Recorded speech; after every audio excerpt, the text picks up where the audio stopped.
আত্মবিশ্বাসী হওয়া কোনো জাদু নয়, এটি ছোট ছোট অভ্যাসের ফল।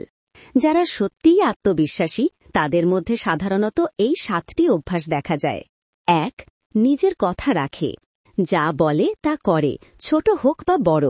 নিজের দেওয়া প্রতিশ্রুতি রাখার অভ্যাসই আত্মবিশ্বাসের মূল। 2. তুলনা নয়, উন্নয়ন দেখে। অন্যের সাফল্য দেখে হিংসা করে না, তারা শুধুই নিজেকে আগের দিনের তুলনায় একটু ভালো করার চেষ্টা করে। 3. সমালোচনাকে শেখার উপকরণ বানায়। নেতিবাচক মন্তব্য বা সমালোচনাকে গ্রহণ করে শেখে, ব্যর্থতাকে ব্যক্তিগত আঘাত হিসেবে দেখে না। 4.